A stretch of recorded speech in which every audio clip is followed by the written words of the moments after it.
जय श्री कृष्णा दोस्तों, किशोरी क्रिएशन से मैं सपना शर्मा आप सभी का हार्दिक स्वागत करती हूँ आपके अपने चैनल पर। दोस्तों, आज के वीडियो में आपके लिए कार्तिक मास महात्म्य के अध्याय 24 की कथा लेकर के आई हूँ। इससे पहले कार्तिक मास महात्म्य के अध्याय 23 के वीडियो जो है मैंने मेरे चैनल पर डाले हुए हैं। आप उनको मेरे चैनल पर जाकर देख भी सकते हैं और श्रवण भी कर सकते हैं। 23वें अध्याय में हमने जो है तुलसी की महिमा और आंवले के वृक्ष और आंवले के पूजन, आंवले की महिमा के वृत्तांत के बारे में जाना। आइए अब हम जानते हैं आगे का महात्म्य 24वें अध्याय में।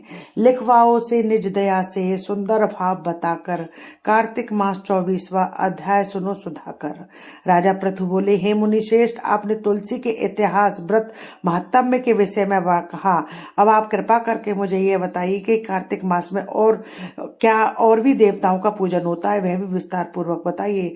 नारद जी बोले, पूर्व काल की बात है, सहर्य पर्वत पर करवी कर में धर्मदत्त नामक विख्यात कोई धर्मज्ञ ब्राह्मण रहते थे। एक दिन कार्तिक मास में भगवान विष्णु के समीप जागरण करने के लिए वे भगवान के मंदिर की ओर चले। उस समय एक पहर रात बाकी थी। भगवान के पूजन की सामग्री लिए जाते हुए ब्राह्मण ने मार्ग में देखा कि एक भयंकर राक्षसी आ रही है। उसका शरीर नंगा और मांस रहित था।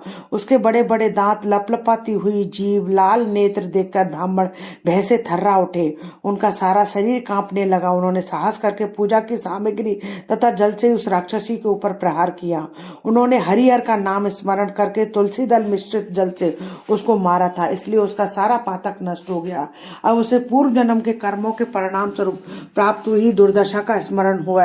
उसने ब्राह्मण को दंडवत प्रणाम करके इस प्रकार कहा, ब्राह्मण, मैं पूर्व जन्म के कर्मों के फल से इस दशा को पहुंची हूँ। अब मुझे किस प्रकार उत्तम गति प्राप्त होगी।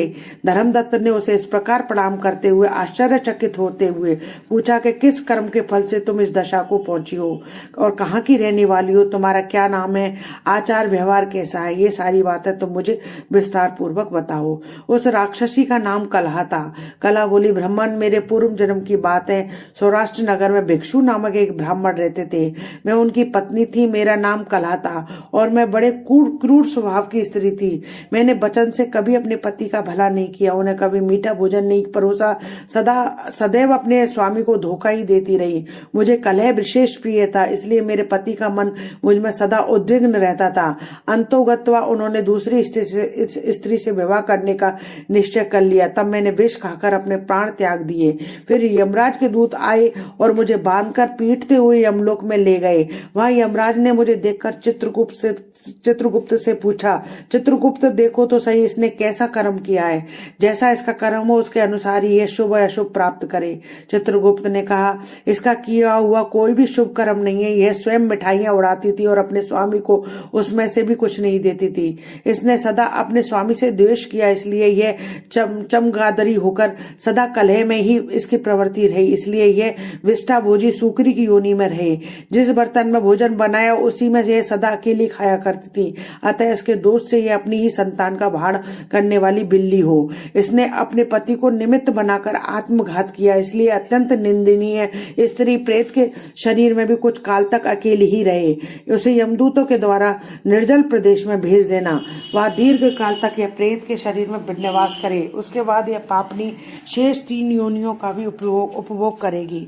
कला ने कहा, विप्रवर, मैं वही पापनी कला हूँ। इस प्रेत शरीर में आए मुझे 500 वर्ष व्यतीत हो चुके हैं। मैं सदैव भूख और प्यास से पीड़ित रहा करती हूँ। एक बनिए के शरीर में प्रवेश करके मैं दक्षिण देश में कृष्णा और वेणी के संगम तक आई हूँ। जो ही संगम तट पर पहुंची तो ही भगवान शिव और विष्णु के पार्षदों ने मुझे बलपूर्वक बनिए के शरीर से दूर भगा दिया। तब से मैं भूख का कष्ट सहन करती हुई इधर उधर घूम रही हूँ। इतने में ही आपके ऊपर मेरी दृष्टि पड़ गई। आपके हाथ में तुलसी मिश्रित जल का संसर्ग पाकर मेरे सब पाप नष्ट हो गए। हे दुष्टेष्ट, अब आप कोई उपाय कीजिए। बताइए, मेरे इस शरीर से और भविष्य में होने वाली भयंकर 3 योनियों से किस प्रकार मुक्त हो पाऊंगी। कला का यह वचन सुनकर धर्मदत्त उसके पिछले कर्मों और वर्तमान अवस्था को देखकर बहुत दुखी हुआ। फिर उसने बहुत सोच विचार करने के बाद कहा, आगे का वृत्तांत जो है हम 25वें अध्याय में जानेंगे। तीसरी कार्तिक मास महात्म में 24वां अध्याय संपूर्णम। दोस्तों, यदि आपको मेरा वीडियो अच्छा लगे तो इसे लाइक और शेयर कीजिए।